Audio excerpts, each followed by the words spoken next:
Jazz, aka Gandalf the Jazz. Gandalf the Jazz. Okay, so you fully buy into the theory that the Meteor Man is Gandalf. No, I just think you're Gandalf. Oh, okay. Wait. Mm-hmm. What? I know we're live. Give me 1 minute. Okay, what? Okay, this motherfucker leaving me here all by myself on a live episode. Okay, I guess I'm by myself now. Jazz is. Oh, this motherfucker is gonna do a costume change. I know it. I know Jazz. He's gonna come in with a wizard hat. He's gonna come in with a gray beard. Something funky. I know it. I know what Jazz is gonna do. So much stuff to go through. We had an hour and a half episode. I'm like kind of back. Keep talking while I keep doing this. Okay, all right. Jazz probably does not have his headphones in, so he didn't know I was talking the whole time. He probably thinks I was like quiet. Yeah, we did an hour and a half episode of The Sandman. So if you have not seen The Sandman episode, which is a show on Netflix, check it out. The first 15 minutes are spoiler free, and the rest we dive into it. So if you're a fan of The Sandman, you'll really enjoy it. We go through everything with a bunch of great guests.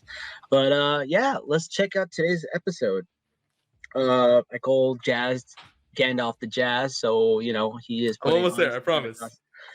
Oh my God, what Jazz? How long can I talk, man? I'm like I'm so flustered. Trust me, it'll be worth it. It'll be worth it. I swear. All right, is it worth it? Let me work it. Put that thing down, flip it, and reverse it. All right. I knew it. All right, so the people who are watching or listening to us on Spotify, Jazz, or Apple or whatever, Jazz is in full costume. He has Gandalf's hat, his wig, his staff. I lost the beard one, so I'm gonna try and find that later. I was in a rush right now, but I'm pretty sure I have that somewhere too, and I have the robe and everything. Jazz, I think you've done maybe about like 7 costume change in the first like 70 episodes. Hey man, we have to do one every 10 episodes, okay? All right. Joe, what kind of closet do you have where you're just like...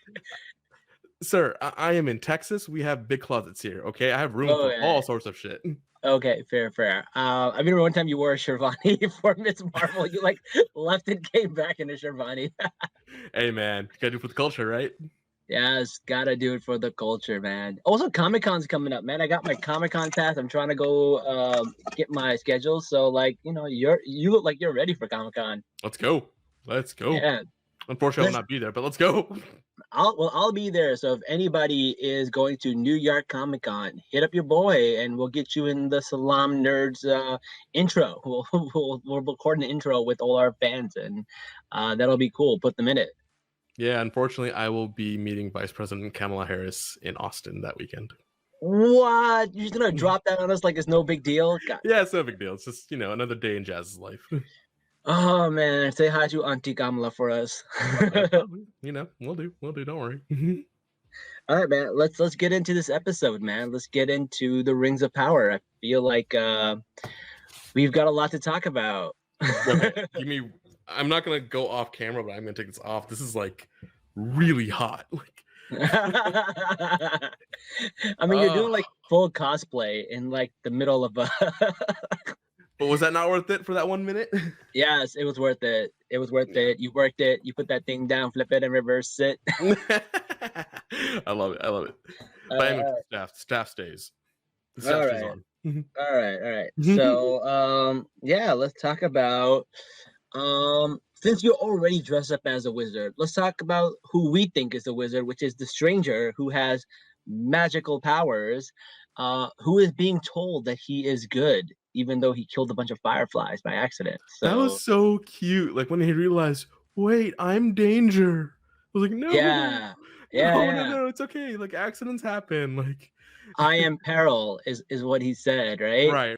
Yeah, I'm peril. Like he was so pure and innocent with it, like, and he felt so bad about it the moment he realized, like. Yeah. So we know that he can't be all bad, right? Even though he did something bad, we know it was an accident, right? So I don't know. Maybe your theory of him being Gandalf seems pretty there. Well, let's fast forward to that forest scene where there were 3 wolves there, right? Yeah. And the stranger is how we're going to call him for now, Mhm. right? Like he held his own against the wolves, which is pretty cool. Yeah. But what was very special was when he slammed the ground with his hand. Mm. Because in Lord of the Rings, who uses a staff and slams the ground just like that with the exact same effects? You shall not pass. Exactly. Which is also what my college teachers used to tell me. Funny story about that. I taught at the University of Houston for a bit, and let me see if I can find a photo of that, because I actually did go around dressed up as Gandalf during finals telling people you shall not pass. Jazz, you're so bad. I would low-key hate you. It was great. Oh my god, it was so great. Oh my god, that's funny. That's funny. All right, cool. But you notice how he turned his arm into ice. Oh, you found it. All right, share it with the screen. Share it with the class. Share it with the class. Oh, Jazz. Oh my god. You are legit in Gandalf outfit telling people you shall not pass. Yes. That is messed up. Listen, everybody on Apple Podcasts and Spotify, check out this scene on YouTube. It is at 9 minutes. So if you don't want to watch the whole thing, you just want to see what Jazz looks like in costume. Yeah. Or Jazz, share it on your Twitter so that we can repost. I'll put on Twitter. And shout out to the girl in that picture, Amanda Wilkinson. She's one of my kids. She's doing really well. She does listen to the podcast. I do want to give her a shout out. Oh, no way. Shout out. That's awesome. That's awesome. Yeah. Love to see it. By the way, when I say kids, like truly all the kids I've ever mentored are my kids, even though I'm only like 2 years older than them. What? You're just 2 years older. You're like that uncle that's like younger than his kids and going around telling people that's my nephew. Yep. I'm that guy. Oh man, that's a very common thing to happen in Pakistani families. Pakistani families. Oh no, I am like, so my cousin's daughter is, I believe, 7 years older than me. Yeah. Interesting. So I am like some weird uncle because she's my cousin's daughter. Yeah. But she's significantly older than me. I would make her call you uncle, like. I don't know if I ever do that so Habachi, but whatever. Oh man, that is funny. All right. It's a thing. It's a thing. It happens. We see the stranger try to heal his arms with ice, and inadvertently hurt Nori, and then Nori like runs away. So like, oh no, little tension there. So, just like the scene with the fireflies, right? Mm-hmm. He accidentally hurt somebody. Yeah. With good intention. And let's be honest, it was Nori's fault. Hell yeah, it was Nori's fault. Nobody told you to be touching random strangers while they're sinking their hand in an ice pond. Exactly. Like, why would you keep your hands to yourself, girl? Come on. Yeah, man. Cool. Yeah, man. No touch. No touch, right? Yeah, exactly. No touch, no freeze. Like, she had no consent. There's no consent there. Totally her fault there. Yeah. All right, cool. But one thing that we did get to see in this episode, which we have seen in the trailers, but not until now, is the 3 strangers that showed up in like the white veils. Like one of them was like legit like a hijabi, and the other one. Yeah, and the other one was had this blonde crew cut, and everyone's like looking at the screen going, Saruman, that's Saruman. The one thing I really do love about this show, right? Yeah. How they're doing this whole evil permeating through everything, right? Yeah. We don't know who's who. Like all these names, we're all trying to guess who these characters are. They could be some totally different characters you've never heard of, or they could be, who we think they are in theory. But that's the beauty of the show, is that evil is everywhere and nowhere at the same time, and we don't know. And it's a really interesting feeling when you think of it that way, like who's evil, who's not, where's evil coming from.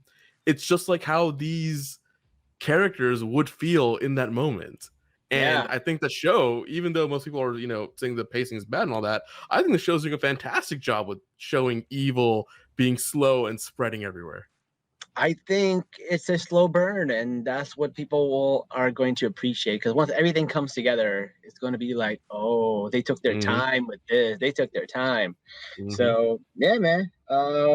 I am super happy uh, about seeing where that goes. I'm super excited. I Yeah. don't know who these three strangers are. I'm super excited. They look evil, look hardcore, um, but they're looking for the stranger. So It's Sauron, maybe. Who knows? I don't know. The stranger could be Sauron. This guy could be Sauron. I know one person that's not Sauron, and that's Adar, because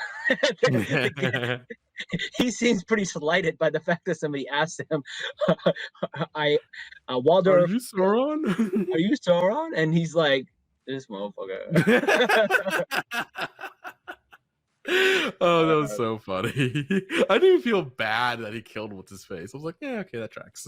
Yeah, don't really care. I don't really care about him or Theo. Theo could die too, for all I care. Theo can But die too. Like, oh, or Theo, you is shithead. or is Theo Sormon? Oh, dun, dun, dun. Dun dun dun. We don't know. We don't But know he who has his father is either, right? Could be he could be born from midi-chlorians or whatever. playing Star Wars in here. The Exactly. Force just willed him to be alive, or willed him with this woman to be pregnant, and then she Right? had a kid. Right? Right? Evil could have done that. The Ring could have done that. Saruman could have done that. We don't know, man. It's Oh, just wild. like Jesus. Weird. I'm Oh, kidding. yeah. I'm kidding. Well, I'm kidding. I mean, Tolkien was a devout Catholic. There's a lot of that in his writings. So wouldn't be surprised. But it does look like Adar is one of the first elves to actually turn orc. So it becomes the father of the orcs, which is a pretty solid storyline. I really enjoyed that. That was pretty cool. And so multiracial. Like, how progressive of Amazon to make elves and orcs living in harmony eventually. Yeah, man. I love Could you that. imagine? But I did find this episode really fascinating because they really did take their time with building up the people of man. Hmm. And these were the versions that were traitors to the elves. And it looks like that's happening again. And you can kind of see that. Like, they're so desperate. There is so much despair. They really don't feel like there's any way out. The elves didn't treat them that great either. So not a big surprise to see them turn to me. Like, I kind of get it. I expected it. I thought there would be more actually. Because I it mean, felt almost like a 50-50 split, like people who want to go to war and people who don't, right? That's how it felt like right. to me. It, it, Um, it did. I thought it was gonna be a lot more, honestly. I thought it was gonna be a lot more people being like, no, we're not gonna go with elves. Well, there's still a chance because once Andor told what's her name, Theo's mom, about what's really at stake here, she wanted to leave too. So it's like, even once they find out this information, I feel like even more of them are going to leave. I believe it. Because we Yeah. know they're only gonna be like 5 or 7 at the end of it, and they're bringing what 300 men?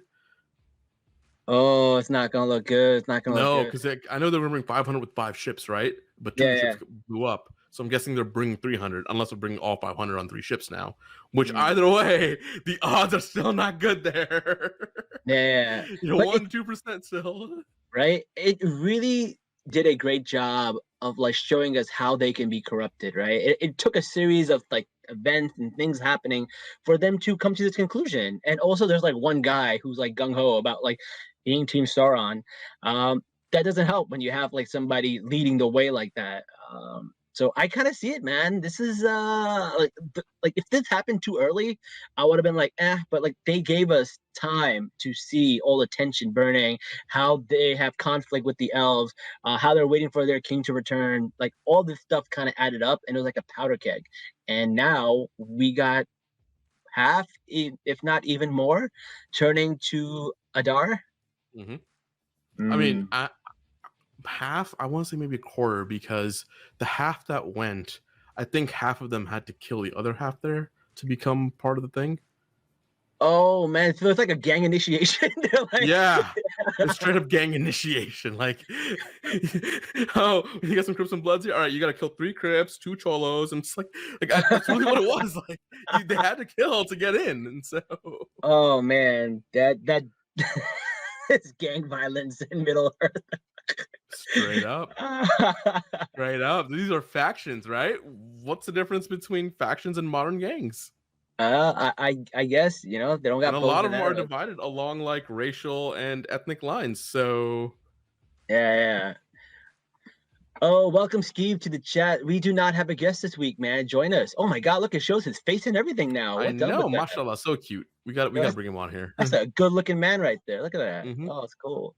If you guys ever want to join us on YouTube, come through with the comments, show your pictures and everything now. That's so cool. I didn't even know this was a thing. Even the last one showed them like they were smaller, but now it's like, Oh, you know why? Because I use a different bubble. This is a different. that's why. Yep. Oh, cool. All right, cool. I'll keep using this. All right, We're let's go. learning. Let's go to the island of man, known as what are they called? Numenor? Numenor. So we got Isdell. Isdell. Oh goddamn, what's his name? Isdell. Isil. Right? Isildur. That's what it is. Oh my god, I don't know why. Homie's trying to get a job, bro. He's trying to get a job. After he screws over his friends, he sees the opportunity, and his dad's like, "No, you can't go." And he's trying to get his friends to convince him to get on there somehow. His friends were like, "I don't know about that. I don't know." No, man. You had our 6 at one point, and then now you don't. Yeah. You didn't. You got us all fired. Why should we bring you back? Yeah, man. Yeah. Also, one of his friends looked like The Rock. I think he might be the one who plays The Rock in The Rock show. Oh, interesting. Yeah, he does look like him. That's right. Yeah, he does look like The Rock, and I feel like he might be the actor who plays young Rock in Baby the Rock. show. Right? I see that. Yeah, I totally see that. Yeah, that's really cool. All right. So my favorite part in this entire episode was the fight between him and the other guy in Galadriel. That was a great sword fight. Oh yes, the action sequence there, flawless. Yo, when you saw that fight, you're like, okay, now I see where Amazon is putting their money, because that was very well choreographed. The special effects were awesome. The CGI was good. The stunts were good. I was very happy with that scene. I was like, this is action. And Galadriel's taking on like what 6, 7 of them all at once.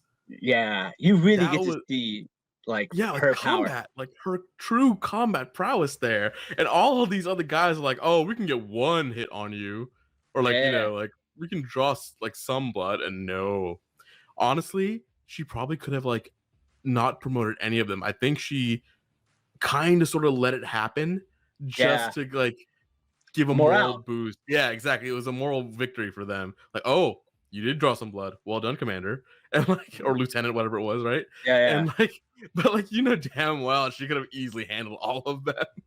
Yeah. It's really apparent that like she is one of the most skilled fighters in all of Middle Earth, which is really cool. All of Middle Earth. I mean, all of the world at this point. Yeah, maybe. Maybe. Yeah, not just Middle Earth, like all of it. Even like about whatever their heaven is and all that. Like truly, I think she may be one of the best. Yeah, I really like that they made her very unlikable at first, coming off very blunt and like rude in terms of places where she should have respect for people of authority. But she's growing on a lot of people in this show, including Halbrand, which I thought was pretty interesting. Did you see the way he picked up that sword, flipped it, cleaned it, and gave it back? Yep. Oh, this is going to be such a good show. I want to see him fight now. I'm really excited for that. Yeah, because if they're going to like tease that kind of like action sequence, like it wasn't even anything big. It lasted quite literally like 3 seconds, right? Mm-hmm. But he flipped the thing, got it done, and gave back. And then even Galadriel was like, I've never, or like who, I can't remember who it was, but like I've never seen a smith blacksmith, a blacksmith do that. I was like, no. Okay. He really put that thing down, flip it, and reverse it, and gave it back to him. Straight up, yes. Is that why you did the song in the beginning? Yes. I actually quote Missy Elliott like 4 or 5 times a day. It's just a habit. Is this what you do? Okay. It finally just caught up to the show. I guess start doing Beyonce to really piss you off. Yeah. Missy is actually here in Jersey, man. She lives in like Franklin Lakes. She's Yeah, like right up Beyonce here. is from Houston. She was born here, so. Yeah. All right, cool. Let's talk about Farazan and his scheme. We finally get to know a little bit more about what he wants to do, and we're like, whose side is he on? And he is on the side of man. He's not. He's trying to get over on the Elves, that was very interesting. I thought it was really cool because like all this time I thought like, okay, maybe he may have just accepted like the tree giving a warning, like, yo, go do this shit. Like, and he was like, okay, maybe even I can't be stupid about this. No, of course he was playing chess while we're all playing checkers. Like he knew what he was doing the whole time.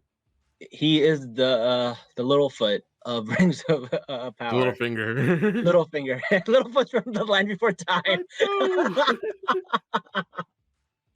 Oh man. Land Before Time had no right being as emotional as it was for a kids movie. Oh, freaking long necks. Oh my god. Oh yes, oh yes. Yeah, but yeah, Farazan, I mean, he's like, yeah, why would we give this up? We have an opportunity to expand our empire and trade with ourselves eventually. So I'm like, oh, he's singing like a true imperialist. So all right, good for you, my guy. Yeah, man, he's definitely up there. And then we see Isildur get an opportunity to sneak on board of the ship. And what's happening? Homie's girlfriend kind of convinces him to, talk to his dad. That didn't work out. He takes matters into his own hand, tries to burn the ship down, and they both get swept up. They almost die, but it gives him an alibi to become a hero, and therefore gets to go on the ship. I'm actually very disappointed in that. Whoa, why? Tell me why. Because if you're ain't nothing but okay, anyways, but when you're like, if I see two people coming up to a dock, right? Yeah. And I see two ships being blown up, regardless of what it is, no matter what they say, I'm gonna be suspect of them. Because yes, he saved Isildur saved what's his name from the ship blowing up, and he could have died, right? Sure. But also, how is the dad just gonna be like, all right, I trust that? Maybe his son was angry about it. Maybe his son was jealous, and he was trying to stop this thing now. But they're both people of privilege, and it might be harder to go that route than to just like close your eyes to it and be like, all right. His dad already said no to him though about going on this journey. Why couldn't he do that here? Because how could he do that without revealing to everybody what his son actually did? He was trying to protect him. I don't know, man. I think he would show his hand a little bit. It would be a little weird. Well, then why didn't anybody else connect that dot? Because they're people of privilege, man. It's hard to call out people of privilege. So they're just like, oh, he burned up two ships. Gotta let it go. Gotta let it slide. We gotta let the son of the elf lover slide. Okay. Yeah. But I don't know. He got to go on it. But I thought it was interesting. Like, why did that guy burn the ships other than the fact that the girl he had a crush on wanted him to stop this? That was the dumbest shit too, man. Like, these people volunteered to go. They were not told to go, right? Yeah. They all literally raised their hand and said, I will go. They volunteer tribute. Like, yeah. Right, yeah. Like, why are you stopping people from doing what they want to do? Like, who are you? Who are you to make the decision? Was it because she didn't want her brother to go? Was that the thing? No, I don't think that's it. I mean, yeah, maybe she didn't want her brother to go, but like at the same time, he wasn't going anyways. Yeah. He was not going before this thing. Like, he was not allowed to. So I don't know what her angle was there. One thing reigns true: men do stupid things for women. It's the tale as old as time. Oh my god, tale before time. Even dinosaurs do stupid shit for dinosaur girls. Yeah. Oh, back to Littlefoot. That's a good theme of the show now, right? We're gonna be going back to Land Before Time and Rings of Power. Oh man, All right, now let's talk about the elves and the dwarfs, which is one of my favorite parts of this episode. This was a very fun scene. Yo, shout out to Durin getting a free table for his wife. I like how he's like, yeah, it's a very nice table. Where'd you get this stone? We use this only in very special circumstances. And like he didn't technically lie there. Like, Yeah. but then, like, all right, you can have the table back. Like, Did you notice that Elrond had his like elbows on the table, and as soon as he said that, he took his elbows off to show respect? yeah. So Just like the little details that do that. It's the little details, right? I really love that. And then we get into Elrond and the High King, right? And they're kind of going at it, having a disagreement. That was a very, I don't know what the word for it is, but it was very like, I had anxiety watching that because I'm like, yeah, it was tense because I was like, all right, Elrond has an oath. Oaths are a big deal in Lord of the Rings. They're not just like oaths as in like House of the Dragon and Game of Thrones, where you just everyone's breaking oaths left and right. Like, right? like freaking we got the guy who's the queen's protector or the princess's protector breaking oaths. We got Jaime Lannister known as the oath breaker. Like that happens all the time in Game of Thrones. No one cares. Here everyone cares about oaths, man. You can be cursed, bad things can happen to you. You gotta chill with that. The earth will literally like split apart and swallow you whole if you break an oath, if that's what the contract was. Like oaths are a very serious thing in Tolkien's world. Yeah. So he does not want to break his oath, but he also feels like he should, because when he learns what's happening in the elf world with the tree and how it's dying and how it's getting, infected, he wants to be there for his people. He wants to save his people, but he can't break his oath. And I love the way they showed him just being like so empathetic towards both causes. And conflicted, like he's like, yeah, I can't, I want to, I can't, I'm sorry, I can't. And the thing is, like, it just goes to like show how great their friendship is, because he literally just goes to him and says, all right, here's the deal, this is what's happening. And Durin, angry Durin, stubborn Durin, he falls. He's like, yeah, man, that's my friend. I gotta be there for the homie. It was really funny. He was like, the lives of your whole race is in whose hands? Like, he was straight up like having fun there. And I'm like, oh, you cheeky bastard. Yeah. And he was like, all right, now we got to figure out a way to convince my dad. So he's like, all right, I'm on your side. I'm here to help you. And then the High King saw that, which I thought was really cool.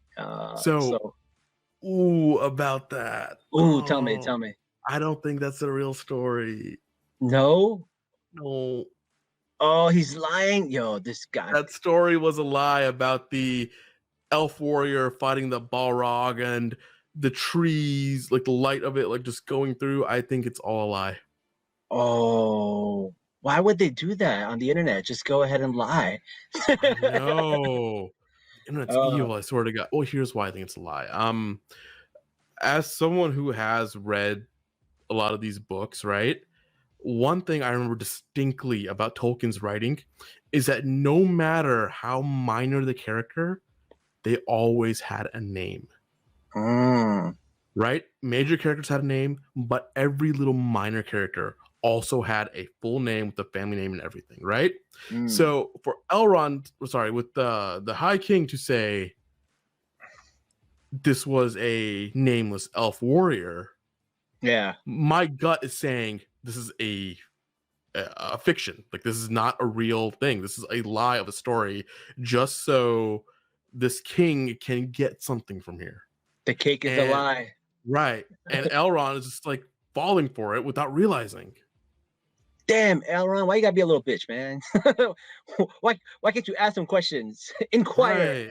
Right. Why can't you realize that everybody has a name? But that's something like, I guess only like, we would know, but fair. But that tree scene was beautiful. The way it was shot, the cinematography, the special effects, it was so beautiful. It was a really cool shot. And unfortunately, it's a lie. Oh, that's sad. Such a beautiful thing, and it's not real. All right. Well, let's And get that's to like my. meta because it's really not real. Like, Yeah, that's true. It's not real. Oh man. All right. So let's talk about my favorite part of the Rings of Power, and that's the quotes. You know, I have a quote every week. every episode, yeah. Every episode, I have a quote. This episode, I got 3 quotes. Let's hear 'em. 3. So let us know in the comments, in the Twitterverse, in wherever else you can get a hold of us, which one is the best quote of the week. So quote number 1 is actually not a quote; it's a song. Yes, the Oh, song, so the the lyrics to Harfoot this, song. the lyrics to the song is: "No matter the sorrow, no matter the cost, not all who wonder or wander are lost." Beautiful. So good, so good. And like obviously that's a very popular Lord of the Rings quote. Not all who wander are lost is Hmm. probably one of the most quoted Lord of the Rings quote there is, other than Precious. My Right. precious. My precious. No, a song was really good. The way they shot it was really, really emotional. Yeah. I really loved it. Oh, like the way they were traveling, the map, how they showed the map and like where the danger was and all that. I Yeah. thought that was a fantastical detail. And then at the end, where they brought the song back, I was like, scenery with like Hmm. drones taking the footage. It was beautiful. It was really, really cool. I really, really like that, man. Hartford's, man, they have this weird strict culture that like I don't fuck with, man. Leaving people behind, like I don't mess with that. But this whole like those who wonder or wander are not lost is a really good part of like the little culture thing. I love that. It was beautiful. All right. All right. Quote number 2. Quote number 2 was by the king, the High King. And it was: "Hope is never mere, even when it's meager. When all other senses sleep, the eye of hope is the first to awaken and the last to shut." Mm-hmm. That's a good one too, man. I really Goddamn like good it. quote. Oh, that's so good. That's so Yeah. good. And that's like true. Like when Right? you have nothing, you have hope always. Like There's for just for always the hope. sake of having hope. Like it's so brilliant. Oh man, like you cannot discount hope. You cannot underestimate hope. Revolutions are formed under hope, right? Yeah. It's a big deal. In I love our that quote. history alone, we've had so many moments that like David and Goliath, right? Like Hmm. they're gonna lose, but hope got them through. And some of Yeah. the biggest victories, like just I can name so many, but I'm not gonna do that because we're almost out of time. So please continue. All right. Quote number 3, and this is the last one, and maybe the best one of the night. "Give me the meat. Give it to me raw." Yep. Durin. Fan fiction writers were over the moon over that. They probably lost their shit. They knew exactly what they were doing there. Listen. Like the actor playing Durin when he had to say that, he was just grinning ear to ear when he had to say that, and then Elrond was like trying to hide the smile a bit.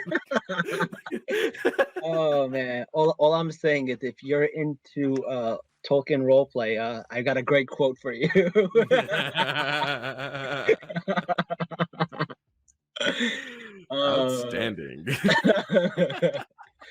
All right, guys, tell us which one of these 3 are your favorite quotes. Is it the song? Is it the one about hope? Or is it the one about meat? Oh, man. Good That's so times. good. Good times. Good times. Yeah. So yeah, Gil-galad's evil. Maybe Gil-galad is Sauron. We don't know. We don't know, man. I don't know. This Throwing is that one out of the, there. Sauron is like the Mephisto of like the Rings of Power. Like he's Mephisto. He's Mephisto. Yeah. Little reference. 100%. That's for all you WandaVision fans out there. And She-Hulk Oh, now. oh yeah, Mephisto might be in She-Hulk also. Yeah. All right. Well, Oh, that's what. no, Did we miss before we anything? finish, there's one thing I would want to talk about. Let's go. Muriel's dad. The one who was Oh like, yeah. we should be good to elves. What did he say? do not go to Middle Earth. Only darkness awaits you there. Oh, that's true. Yeah, we almost forgot that part. I almost forgot that part. Forgot about her dad, man. He was like all up in Yeah. his. He looked like a wizard more than freaking the stranger. Yeah, but it's, like through like he's clearly about to like keel over, right? Yeah. But for him to gather that much strength to tell his daughter these last few words, wow. Facts. And it wasn't like words that we expected because he would be, he's portrayed to be the elf-loving king, right? Yeah. Now he's the king who's saying, don't go with the elves. Mm. Which also brings up a whole different set of issues like, was this king an elf lover or was he just replaced because of politics? I don't know. I thought Farazan behind the whole thing. We don't know. I thought it was more like she is destined to die if she goes, not like as in Numenor, just herself. He's telling her personally not to go. I don't know. That's how I felt. So I don't know. Yeah, but if she doesn't go, everybody doesn't go. Yeah, she has to be there, right? Oh, and oh, and that scene, the scene with the Halbrand, where he took his thing up, put it on the table, and it's like, I'm gonna go talk to this group and put an end to this. And then just cheekily, he just grabs it like, no, I am the king. Let's go. And then you see him in armor. I was like, I like that scene. That scene was really good. Like the camera pans to the emblem and you see it, and then he comes back and grabs it. He's still got a little bit of like faith left in him, so that was good to see. Hope, man. Can't forget about hope, man. First to awaken, last to shut. So aptly put. That's all I got, man. What else we got this episode? I think that was it, man. I think we're gonna end with the quotes. Yeah. We would have ended with the quotes. I'm sorry, I did have to talk about that scene because no, absolutely, we can't forget everything. We talk about everything that's worth bringing up. But that's all we got for the show this week, guys. Join us next week. We'll try to do it on Sunday, like we normally do. And we'll go back to our regular schedule. We're still playing catch up from the time. Even with the schedules, man, I'm thinking, you know what? What I want to do now is almost do it like a daily thing, like episode drops. We can do an episode day or day after. I want to do 3 episodes a week. I think that 1 episode a day is too much, man. That's crazy. Oh, I'm not saying 1 episode a day. I'm saying like whenever we have a show, right? Like let's say, House of the Dragon Sunday, right? Sunday night, Monday maybe. Rings of Power drops on Friday night, Saturday maybe. You know what? It's really hard to get a guest because they would have to just watch it and then come on the show, right? Usually the guest wants a day to like rewatch it or something like that. So getting guests might be hard. That's the reason we do it a day late. We want to get you guys great guests who are very knowledgeable and also some people that we can play off, right? I'm sure me and Jazz will get a little stale for the same people. We're not that funny. That's why we like to pick an extra day and give people a chance to watch it on DVR or Hulu or whatever. Okay, so yeah, then let's do like the next day. Yep, next day it is. Sounds good, man. Cool. All right, well, speaking of next day, I guess we'll see you guys the next day. Outstanding. Until then, guys, Salaam, nerds. Peace.